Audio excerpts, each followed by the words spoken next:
جب امام مہدی کا ظہور ہوگا تو سب سے پہلے امام فرمائیں گے جو آدم کو دیکھنا چاہتا ہے وہ مجھے دیکھے، جو نوح کو سننا چاہتا ہے وہ مجھے سنے، جو موسیٰ سے ملنا چاہتا ہے وہ مجھ سے مل لے، جو ابراہیم کو پانا چاہتا ہے وہ مجھے پالے۔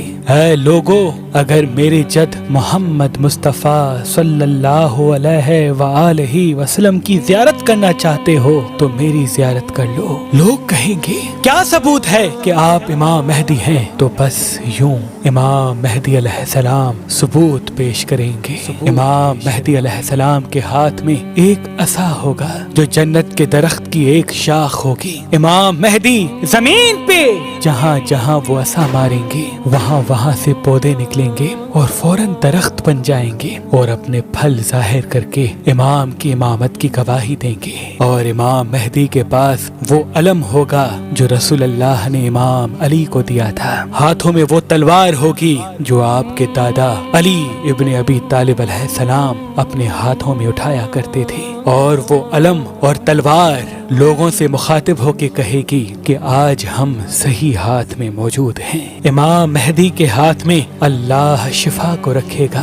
امام جس کو ہاتھ لگائیں گے تو اس انسان سے لا علاج مرض بھی ختم ہو جائے گا۔ پھر سید حسنی امام کے پاس آ کر کہیں گے اگر آپ واقعی سچے ہیں تو رسول اللہ کی زرہ دکھائیں۔ امام مہدی علیہ السلام وہ زرہ سید حسنی کو دیں گے اور کہیں گے اس کو آپ پہنے۔ وہ لرز اٹھیں گے۔ امام کے بار بار اصرار پر جب وہ پہننے کی کوشش کریں گے تو ان کے جسم پر وہ زرہ پوری نہیں اترے گی۔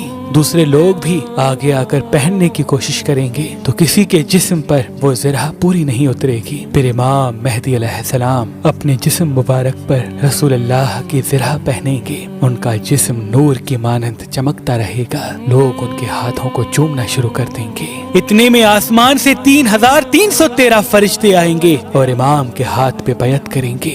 وہ فرشتے وہ ہوں گے جنہوں نے اللہ کے نبی نوح علیہ السلام کی کشتی کو سنبھالا تھا، حضرت ابراہیم علیہ السلام کی آگ کو ٹھنڈا کیا تھا، حضرت موسیٰ علیہ السلام کی قوم کو دریائے نیل سے پار کروایا تھا۔ پھر اللہ کے نبی حضرت عیسیٰ علیہ السلام امام مہدی علیہ السلام کی گواہی دیں گے کہ یہ آخری حجت ہے، اور پھر آسمان سے 4000 فرشتے اور اتریں گے اور پوری دنیا میں یہ پیغام سب کو سنائی دے گا کہ آؤ امام مہدی کا ظہور ہو گیا۔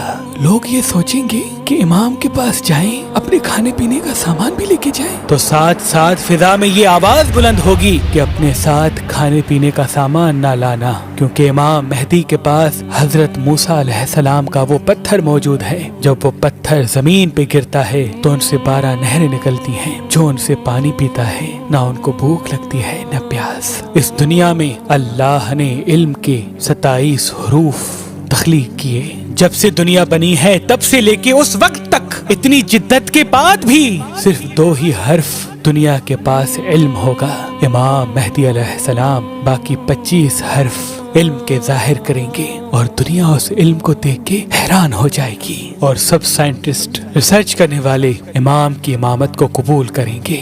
امام مہدی کا ظہور اللہ کے گھر سے ہوگا، اور امام مہدی علیہ السلام پہلا خطبہ خانہ کعبہ سے دیں گے۔ پھر آپ روضہ رسول کی طرف رخصت ہوں گے اور وہاں سے کوفہ کی طرف روانہ ہوں گے۔ آپ کی حکومت تقریباً 309 سال تک زمین پہ قائم ہوگی، اور یوں اس زمین سے غریب اور امیر کا فرق ختم ہو جائے گا۔ لوگ ایک دوسرے کا دل کبھی نہیں توڑیں گے، کوئی بھی کسی پہ ظلم نہیں کرے گا، ہر کوئی ایک دوسرے کا احساس کرنے لگے گا، محبت امن کے ساتھ ہر انسان زندگی بسر کرے گا، اور یوں یہ دنیا جنت کا عکس بن جائے گی۔